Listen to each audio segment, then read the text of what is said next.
We have given you guys 50 through 46, some previously in a different episode, some earlier in this very episode, but we are now at number 45. Number 45 is a name everybody knows, and he at least has one game everybody knows, but I don't know if people know how big of a big game player Big Game James actually was. Number 45 is, of course, James Worthy. Number 45, James Worthy. Now, he does not have the individual accolades to deserve to be on this list, aside from that thing you see right there, Finals MVP in 1988. But he was only two-time All-NBA third team. He was never top 5 or top 10 league MVP vote getter. So how does he get here?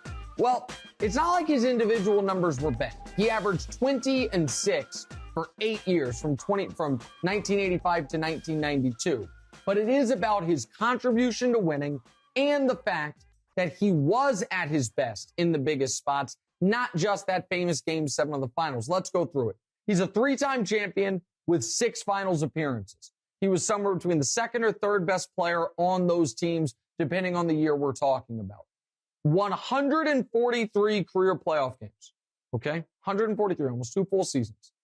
Across all of those games, he is 37 minutes per game, 54% shooting, on averages of 21, 5, and 3. So again, think about that. Across more than a decade of deep playoff runs, 21, 5, and 3 on 54% shooting. That's his playoff averages, which means his playoff averages are better than his regular season averages as far as minutes, field goal percentage, points. He got better in the biggest spots. 81 times he scored at least 20 in a playoff game. 81 times James Worthy scored at least 20 points in a playoff game to open the 1987 Finals against Boston. Now, keep in mind with the 87 Finals that you're against Boston. It's this long rivalry. The 86 Celtics, some people would argue, is the greatest team ever. How does he start those finals? 33, 9, and 10. The next year, how does he end the finals? And this is where he got his nickname, Big Game James. 36, 16, and 10 in Game 7 of the finals against a Pistons team that would win the next 2 titles, including sweeping the Lakers out the very next year. A dominant, great Pistons team. Now, you feel badly for the Pistons. If you know anything about NBA history, Game 6 was the Isaiah Thomas sprained ankle game. Probably should have won the series right there. They had a tough call go against them with the Kareem shot at the end of Game 6. But James Worthy can't control that. Control what he can control.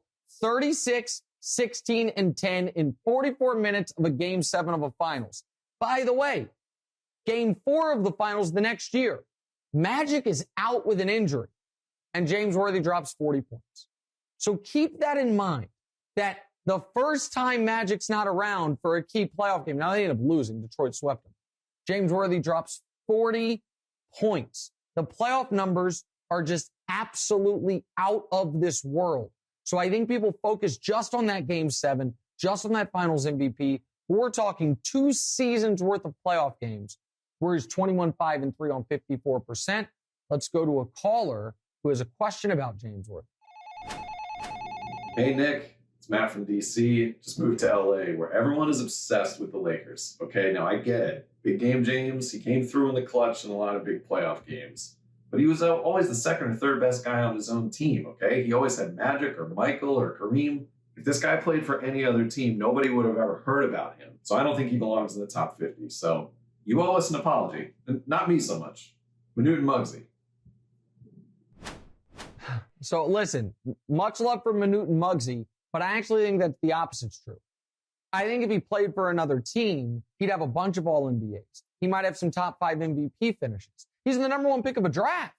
He's the best player on the national champion in college. Again, Michael Jordan, his gravity pulls in all the accolades for everything. But the famous Carolina team that Jordan hit the game-winning shot for, James Worthy's the best player on that team. Like, again, number 1 pick of a draft. It just happened to be the number 1 pick of the draft went to a Lakers team that was, winning championships in the midst of, had just won championship a couple years earlier. So because Magic and Kareem are there, and then Byron Scott later, he never got the volume other guys would get. But I think it's undeniable how clutch he was, how productive he was, and how much of a key he was for what I believe to be the greatest team of the 1980s. And you could argue he was on the greatest team ever in the Lakers of the 80s. So I think number 4, if anything, thinking about it, I might have ranked James too low. Hey, thanks for watching. Hit the subscribe button to get more from the show, and make sure to click the bell to get notified every time new content drops. Check out full episodes of What's Right wherever you get your podcasts, or just click the link in the description below.